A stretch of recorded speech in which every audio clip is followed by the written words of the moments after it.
My MIL said I wasn't good enough for her son, so I let her watch him beg after I left. She was standing behind him in my old living room when he dropped to his knees. I remember that as clearly as the sound of the keys hitting the coffee table. He reached for my wrist, fingers shaking, and she let out this tiny strangled gasp behind him, like this wasn't exactly what she'd been working towards for the last 5 years.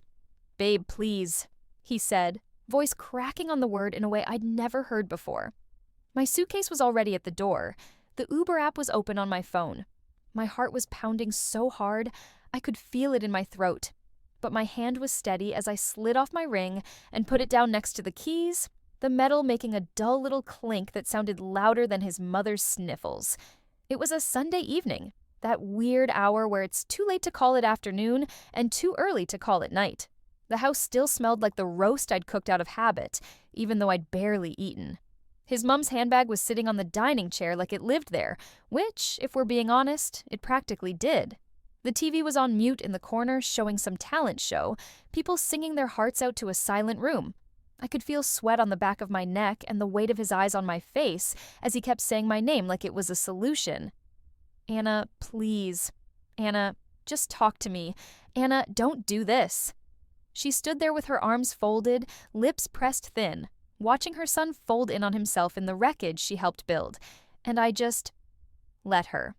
For context, I'm 31F. My now ex-husband, Mark, is 33M, and his mother, Linda, is... I don't actually know exactly, because that would have required listening all the way through one of her birthday monologues, but somewhere in her early 60s. We're in Australia, which only matters because Mile from Hell stories here come with Vegemite, passive aggression, and a side of but family's everything, guilt. Mark and I had been together for almost 8 years, married for 5. I met his mom on our 3rd date. I should have taken that as a sign. Mark and I started off like those annoying couples you roll your eyes at in cafes. We met at a mutual friend's BBQ. He was in a faded band tee, handing out sausages and making dorky jokes. I was half hiding behind a salad bowl because I didn't know many people there. He made a joke about burning the onions, and somehow we ended up talking about podcasts and how we both secretly liked trashy reality TV. We swapped numbers. He texted that night. He planned actual dates, not just wanna hang. He was kind, funny, and actually listened when I talked. It felt safe, in a way my previous relationships hadn't. The first time he mentioned his mom, it was in that fond, slightly exasperated way people do. "She's a bit intense," he admitted, rubbing the back of his neck. "Single mom, you know. I'm the only child, so... yeah, she can be a lot." "A lot like how?" I asked. He laughed. "Just overprotective. She still insists on cooking me proper meals once a week. That kind of thing. You'll see." "You'll see?" turned out to be her calling him 3 times during our 3rd date. Dinner at this little Italian place in Newtown. His phone lit up on the table the first time with Mum flashing across the screen. He silenced it, apologized. By the 3rd call, he sighed and picked up. "Hi, Mum. Yeah, I'm out. I told you that. Yes. I ate? No, I don't know what time I'll be home. Okay. Yep. Love you too." He hung up, eyes apologetic. "Sorry. She worries." I shrugged it off. My own mum was much more hands-off, to put it politely. So part of me actually thought it was kind of sweet. A mum who gives a crap. Hilarious in hindsight. Meeting her was an experience. She insisted on having us over for a proper Sunday lunch, to put a face to the name.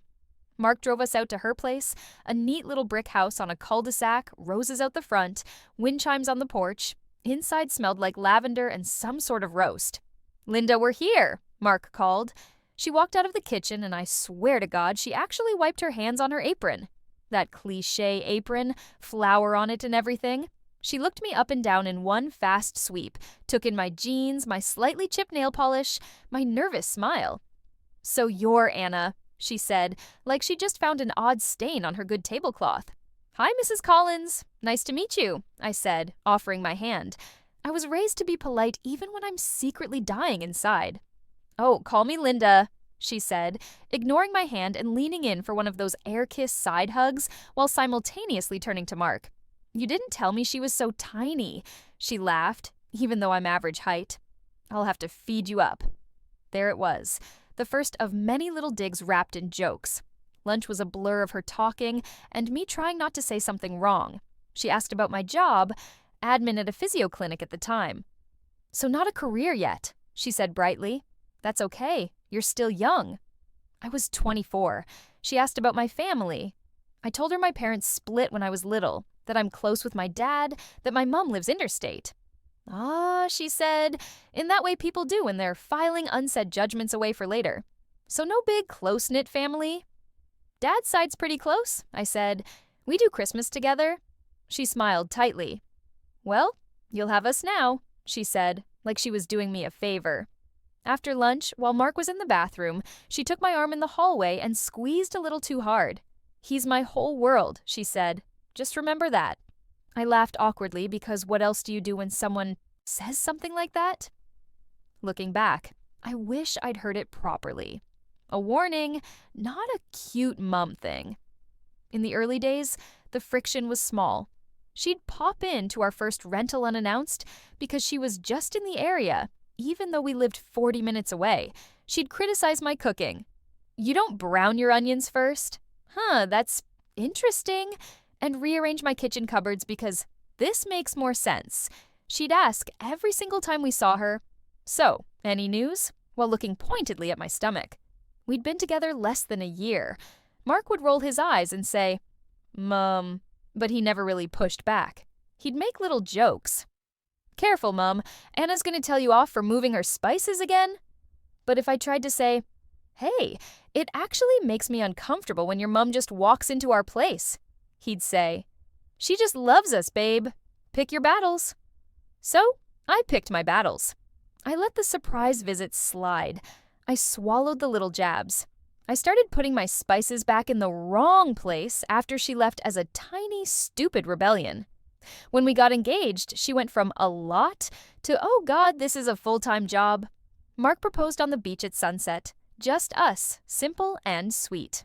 We called our parents afterwards. My dad cried happy tears. My mum shouted down the phone from Melbourne. Linda asked, "Let me see the ring," before she said congratulations.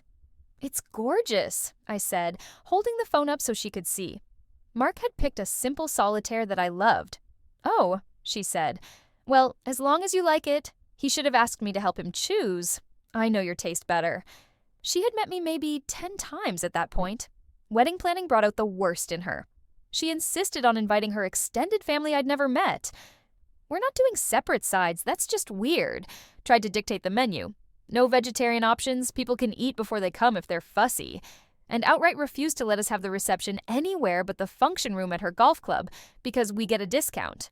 When I tried to stand my ground about wanting a smaller, less formal wedding, she looked at Mark and said, "You really want to get married in some dingy little hall? After everything I've done for you? I only have one son." He caved. Of course he did. "It's just one day," he told me later, kissing my forehead. Is it worth upsetting her over? I remember standing in the stupid golf club bathroom on my wedding day, in a dress she'd called a bit plain when I showed her, listening to her laugh with her friends outside while I fought back a panic attack. I should have listened to my stomach then. Instead, I reapplied my lipstick and walked out, smiling for the photos. The first time she said some version of not good enough, we'd been married about a year. We'd gone over for dinner. I'd come straight from work, tired, still in my clinic polo. She was already on her second glass of wine. "You look exhausted," she said as I sat down. "Maybe if you didn't work in such a dead-end job, you'd have more energy." "It's not dead-end," I said, trying to keep my tone light. "I'm studying part-time to become a physio assistant. It's a step." She snorted. "When I was your age, I had a house and a child. Times have changed, I suppose." Later, when Mark went to the bathroom, she leaned in close, breath wine sour. "You know, I always pictured Mark with someone a bit more put together," she said, flicking at my cheap watch. "But he insists he's happy, so I suppose that's what matters." I laughed it off then, or pretended to. That night in bed, I told Mark what she'd said. "She didn't mean it like that," he said immediately. "You know, Mum, she's got no filter. Don't take it so personally." "But it feels personal," I said. She keeps making these little comments like I'm not enough. He sighed, already half scrolling through his phone. She's just old school. Honestly, if you two spent more time together, you'd probably get along. You're both strong personalities. I wasn't a strong personality.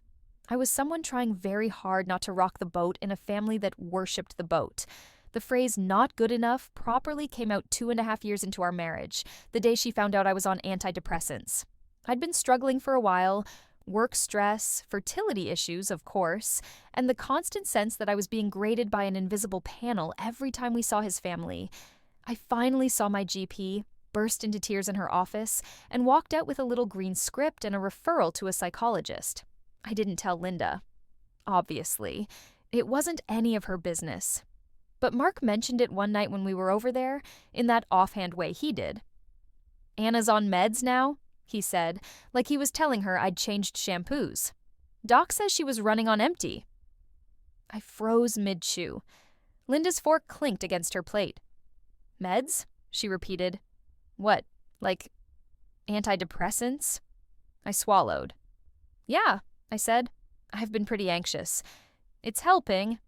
She pursed her lips. "In my day, we just got on with things," she said. "You young people are so quick to label yourselves." I felt my face heat up. "I did get on with things for a long time," I said. "This is me doing something about it." She looked at Mark. "You sure you know what you're signing up for?" she said. "I mean, you want a wife who can handle life. Kids, a mortgage, all of that. Not someone who falls apart and needs pills to cope. You deserve someone strong." The words hit me in the chest. I stared at her. "Are you saying I'm not strong because I'm getting help?" She gave me that fake pity smile. "I'm saying my son deserves the best, dear. If you're already struggling now, what's it going to be like when there are children involved? You haven't exactly proven you can handle stress." Mark opened his mouth, then closed it. He looked down at his plate. That was the first time I really, truly saw him choose silence over me. We fought in the car on the way home. "You just let her say that," I said, staring out the window so I wouldn't cry. What was I supposed to do? Start a huge fight at dinner? Say something. Anything. "Mom, that's not okay." "Mom, my wife is strong." "Mom, shut the hell up." Literally anything. He groaned. "You're overreacting." She basically said I'm not good enough for you. She didn't say that. She implied it. He tightened his grip on the steering wheel. "She's worried, okay? She wants us to have a good life. She grew up with nothing. She's terrified I'm going to end up in a mess. She just doesn't get mental health stuff. Don't hold it against her." "What about holding it against you?" I asked quietly. "For not having my back?" He didn't answer. That was the night I slept on the couch for the first time. Not because he kicked me out of the bed, but because lying next to him, listening to him snore like nothing was wrong, made me feel so alone I thought I might scream. Here's the thing about long-term undermining. It wears you down slowly, like water on stone. You start second-guessing yourself about everything. I stopped inviting my friends over because I didn't want Linda popping in and making comments about my loud friends. I stopped wearing certain outfits to family events because she'd once muttered, "Bit tight for a girl with your hips, isn't it?" within my earshot. I started policing my own reactions because anytime I got upset, Mark would accuse me of making everything about you. So I shrank. Quietly. I bent myself into shapes that fit her expectations. I learned how she liked her tea, what topics set her off, when to sit back and let her monologue about her sacrifices. I told myself I was doing it for the sake of my marriage, for the peace, for the hypothetical future kids who'd benefit from a close family. The baby conversation made everything worse. We'd been trying for a year with no luck.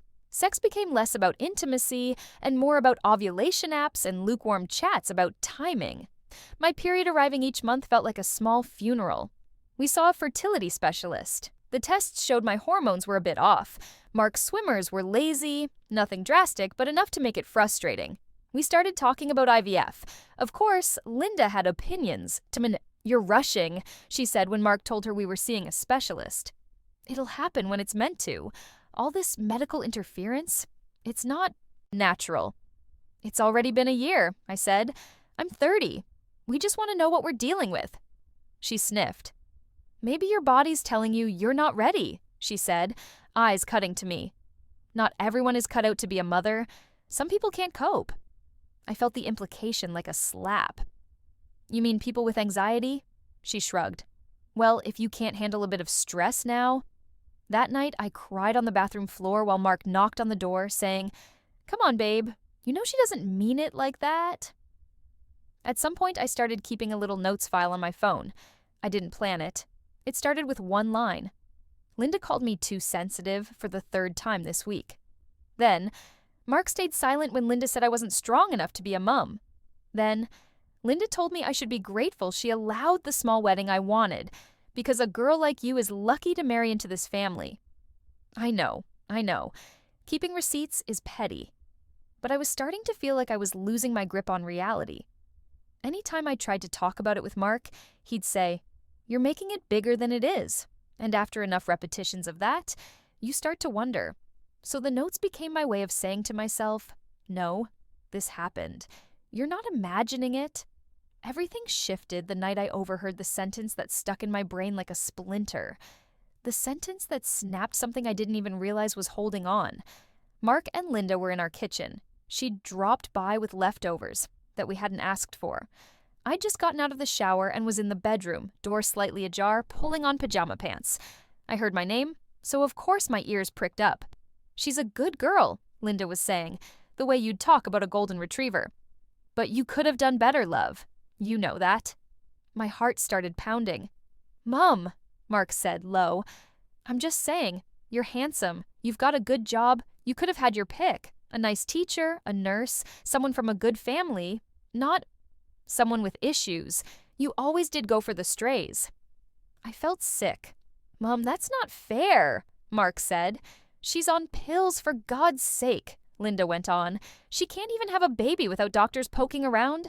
Is that really what you wanted for your life? You deserve the best. You know that. You always have." There it was. Out loud. Not enough. Not good enough. The words I'd been hearing between the lines for years, finally said plainly. I stepped out into the hallway, hair still wet, shirt half on. "Wow," I said. My voice sounded weird, like it was coming from someone else. "Don't hold back on my account." They both spun around. Linda's eyes went wide. "Oh," she said.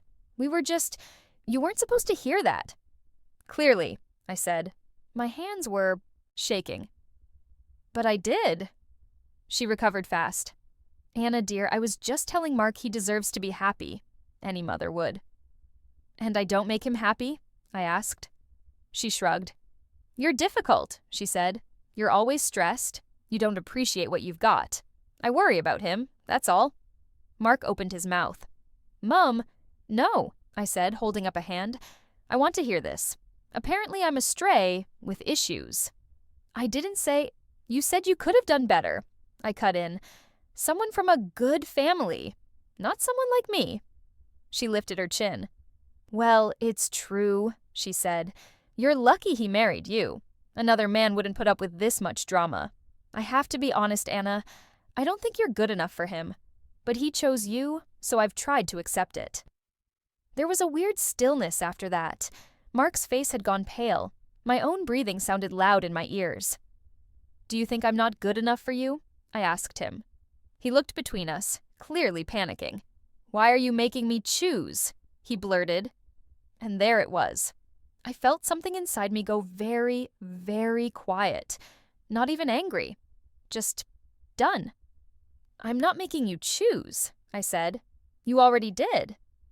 I went into the bedroom, picked up my phone off the bed, and booked a session with a lawyer I'd bookmarked weeks ago but never actually contacted. That night, I slept with my back to him while he lay rigid on his side, both of us awake, neither of us speaking. The next few months were a blur of planning, therapy, and pretending. I didn't storm out. I didn't throw his clothes on the lawn. I went methodically, like I was packing up a house I'd only ever rented. I talked to a lawyer, found out what leaving would look like financially. We didn't own a house, just had some savings and a car loan, so it was more about logistics than division of empires. I found a rental on the other side of the city, closer to my work and my friend Jess. I started moving small things out slowly, stuff Linda wouldn't notice was missing when she inevitably snooped. My important documents, sentimental items, the box of childhood photos my dad had given me. I stopped sharing certain parts of myself with Mark, not out of spite, but as practice. Emotional disentangling.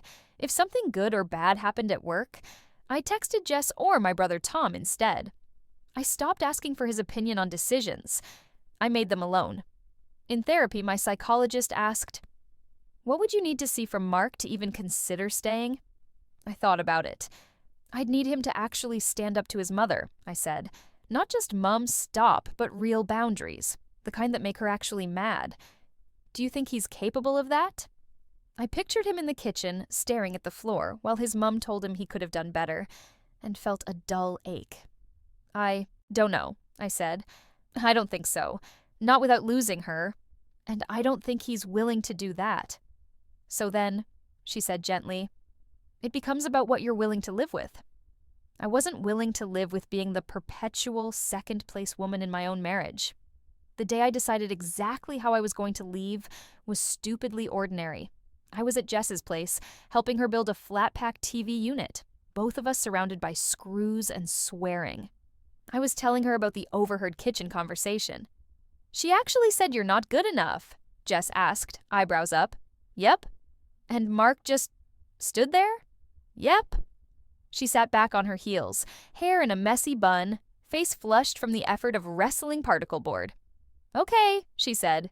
"Then I think you should let her see what not good enough walking away looks like." The phrase landed in my chest. Let her see. Let her watch. For years she'd been an audience to my humiliation, my shrinking, my quiet compliance. Maybe it was petty, but a part of me wanted her to see, with her own eyes, what happened when her golden boy's life disintegrated because he'd never learned to put anyone's needs above hers. So I planned it. Not revenge, exactly. Just an exit with witnesses.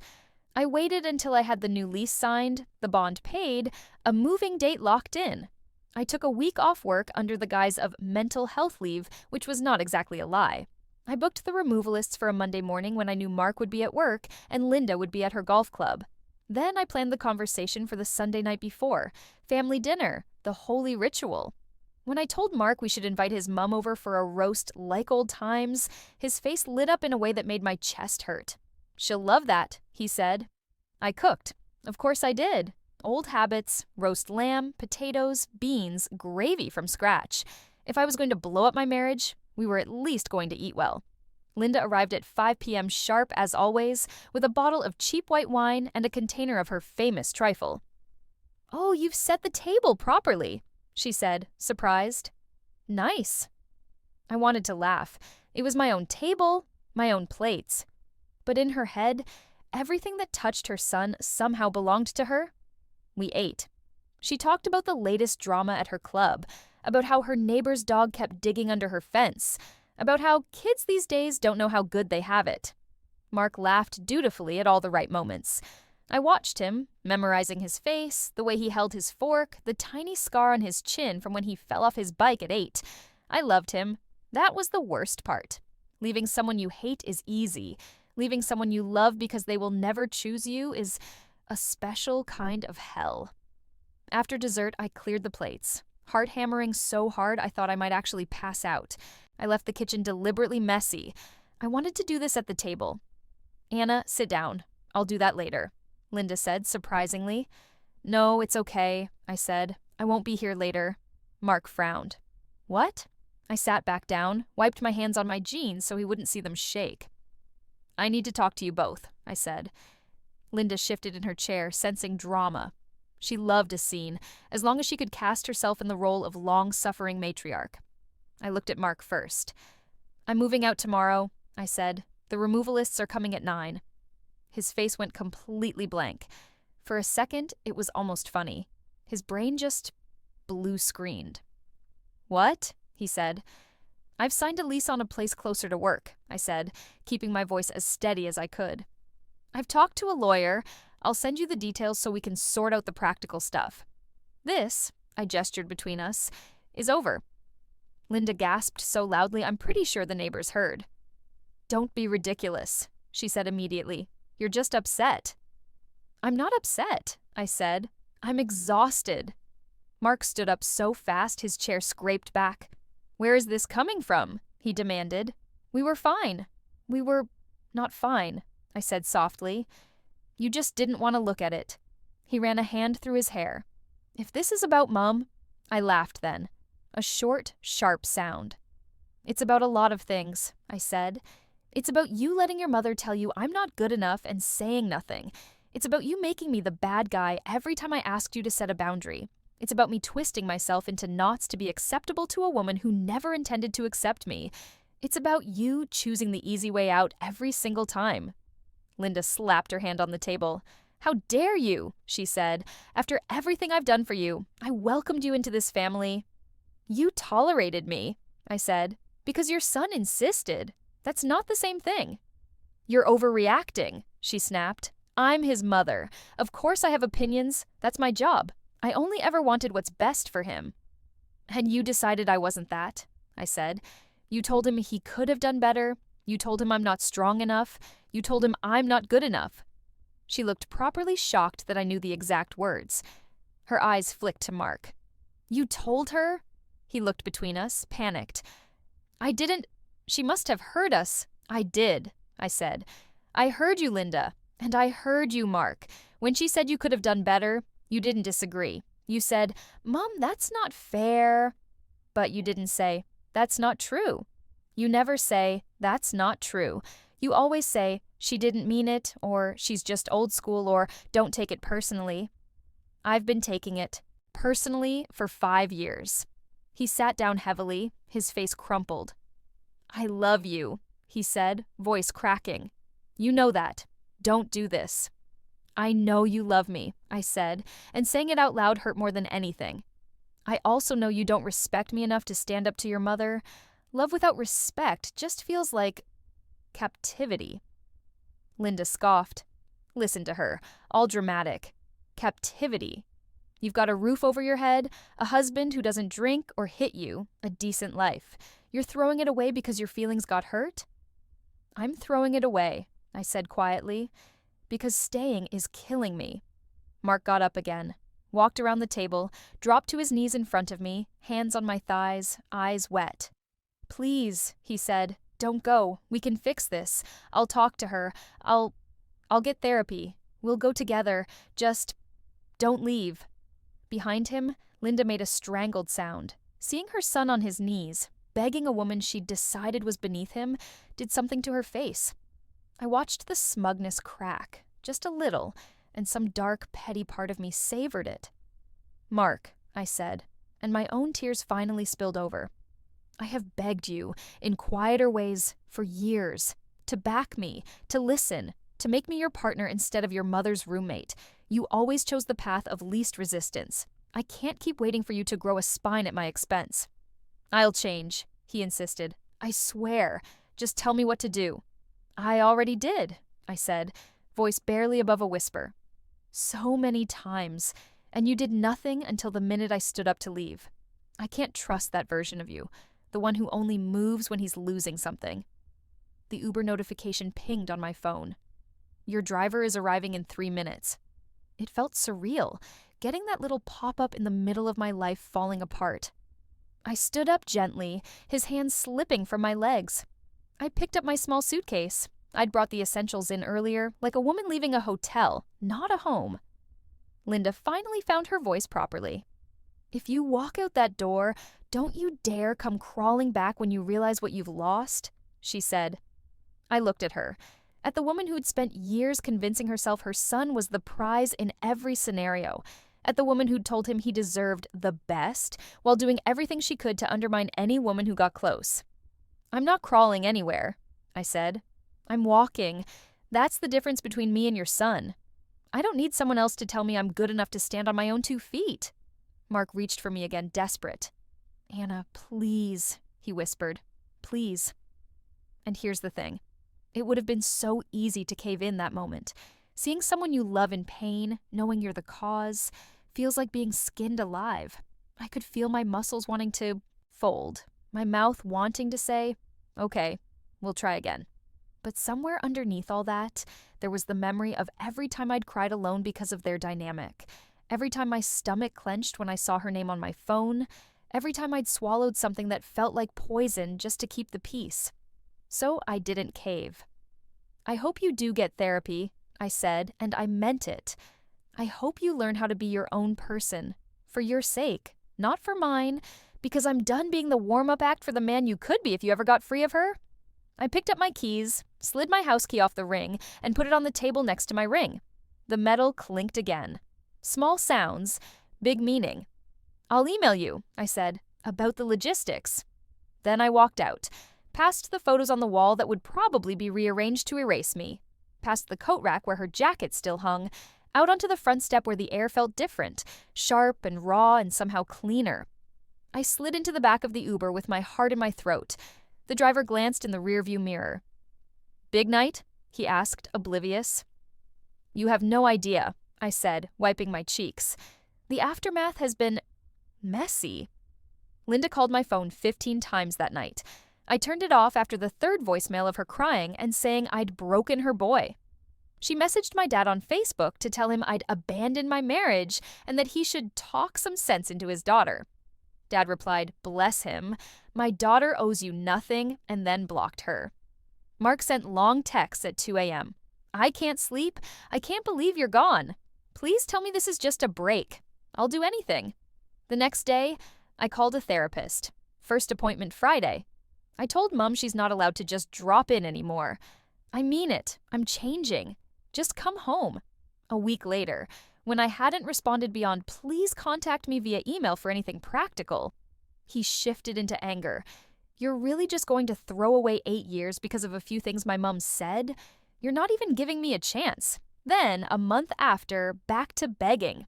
Grief is not linear, apparently, especially for people who only noticed there was a problem when the person absorbing it left. We're 6 months out now. The divorce paperwork is grinding its way through the system. We've met twice in public places to sign things, both times with that weird, strained politeness of people who used to share a bed and now share nothing but awkward small talk. He has started seeing a therapist regularly. He told me in one of our rare, practical texts that he confronted his mom about her comments, that they're not speaking at the moment. "You got what you wanted," he wrote. "Happy now?" I stared at the screen for a long time. Did I get what I wanted? I wanted him to grow a spine before I left. I wanted him to love me loudly while I was still there. I wanted a marriage where his mother was extended family, not my competition. I typed, deleted, retyped. I didn't want this, Mark. I wanted you. A version of you that chose me without needing to lose me first. I'm sad it took this to wake you up, but I'm still glad I left. I don't know if that makes me a villain in Linda's story. I'm sure on her Facebook right now, there are long, vague posts about ungrateful DLs and women these days not valuing marriage. I'm sure I'm the cautionary tale at her golf club lunches, the broken one, the too sensitive one, the one who wasn't good enough and proved it by walking away. In my own story, though, I'm the one who finally stopped auditioning for a role I never should have wanted, the one who learned that love without boundaries is just self-erasure with better PR, the one who chose a quiet one-bedroom unit with mismatched furniture and absolutely no wind chimes over a house where my worth was constantly on trial. The other night, I was on my couch with the cushions where I want them, eating leftovers straight from the container, watching a terrible dating show. My phone buzzed. A photo from Jess, her little boy wearing the dinosaur onesie I'd bought him. A follow-up message. "Are you coming to brunch Sunday? Don't flake. I'll drag you out in your pajamas if I have to." I smiled. For once, the only Sunday obligation I had was to someone who actually wanted me there. No conditions attached. I don't know if I'll ever fully untangle the knot in my chest that tightens when I think about Mark. I don't know if he'll ever fully untangle himself from his mother. That's his work now, not mine. All I know is this. The night my MIL told my husband I wasn't good enough for him, something in me quietly decided, okay then, watch what happens when not good enough leaves. And months later, when I stood in our living room and let her watch him beg on his knees while I walked away, I wasn't doing it to be cruel. I was doing it to finally let the consequences land where they belonged, on the two people who'd spent years telling a story about my value without ever asking me to write a single line.